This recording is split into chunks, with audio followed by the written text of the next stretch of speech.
गुरु के पहले जगतपति जागे राम सुजान सकल सोच करी जाई नहाई सोच को के स्नान ध्यान को के आया के गुरु से आदेश लेता लो समय जान गुरु आए सुपाई अलीन प्रसून चले दो भाई फुलवारी में पहुंचे तो गेंदा गुलाब जूही चंपा चमेली बेली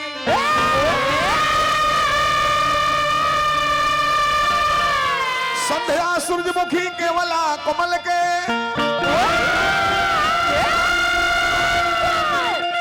लोरहत लखन लाल लाल लाल पियरे पियरे राम डोलियन में सजावट संभल के पुरान पुरान कलाकार लोग बैठल बनी हमने के पूर्वज लोग बोले हम गावता नहीं तो केहू विद्वान होके रामचरितमानस खोल के दिखा दे राम जी फूल लो रहा ही नहीं को जे भी बैठल बा पूजा पाठ करेला पहले फूल तुर लेवल जाला ओकरा बाद स्नान क के आ तब पूजा होला सकल सोच कर जाई ना है नहा के फूल तुर गइले लेन प्रसून लोर है ना लेन लोरले रहे माली लो कि लेन प्रसून तुलसी वाले तने गैत्रु भगवान के फूल लोर गइल बलो सब है गावल हमरो घराना में लोग गावल हम गा दिल बाकी फूल लोर है के प्रमाण श्री रामचरितमानस में कहीं नहीं ऐसे कि फूल तू रहता रहो लोर रहता रहो ई पाप हो ओकर जवानी तू रहता रहो देवी देवता के प्रसन्न करे खातिर फूल तुरल जाला बाकी ओकर जवानी तू रहता रहो तो ओकरा के बिना नहिले ले जाला फिर नहा के पवित्र भ जाला कि गलती कइले बनी आ तब फूल दियाला पूजा करे ई मानस पीयूष रुवा पढ़े तो बेटाई खाली रामचरितमानस में ना बेटाई लोटागिरी ना हो तेही अवसर सीता तो है आई गिरिजा पूजन जननी पठाई संग सखी सब सुबह सयानी आ गाँव ही गीत मनोहर तला हरि बाबा लिखनी कि कौन जनगा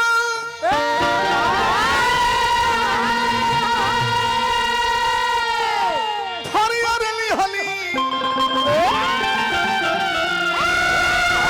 आ पूजा के समान धई के डगरिया सवरिया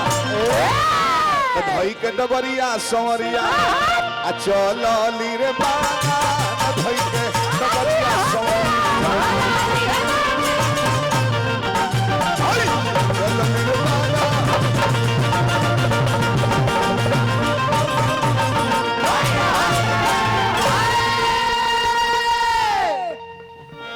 ढूंगेगा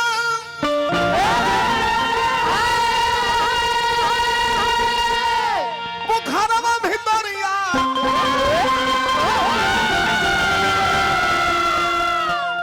हमारा मुकेश भाई नालबादा के मामा जी बानी गोरखपुर निवासी पुरस्कार दल बने हार्दिक प्रणाम ढूंगेगा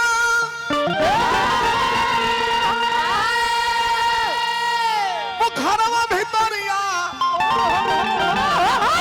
अरे कोरलिया सनान योसन जनाता नहाता योसन जनाता नहाता अपनिया में हो जात योसन जनाता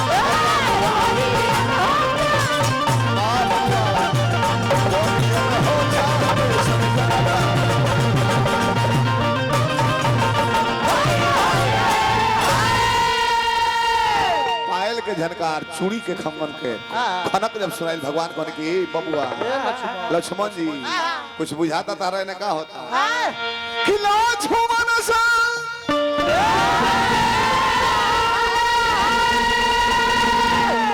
कहनी भगवान ए बबुआ कोरोना अनुमान सुनना सुनाता सुनना सुनाता गवाता अहद बोगिया में लोगिया सुनना सुनाता बोगिया में लोगिया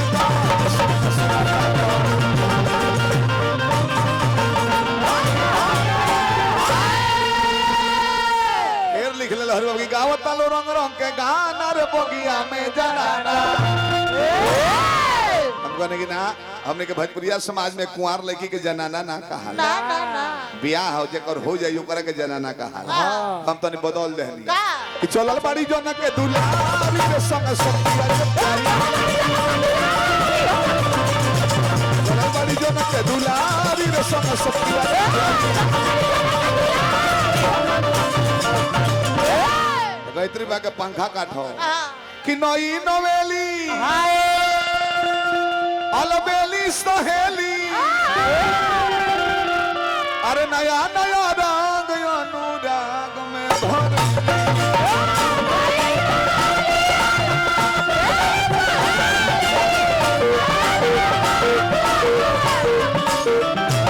नई नवेली अलबेली सहेली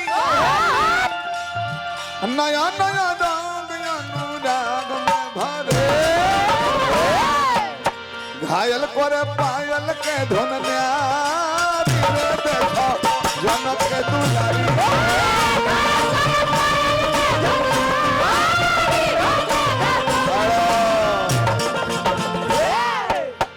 जो लबीचे जा कसिया पहिलिया सननमा पूजा पर जाली रे लेके पूजा के सम और बिंदु हिके गवले हो लाचारी रे देखो जनक के दुलारी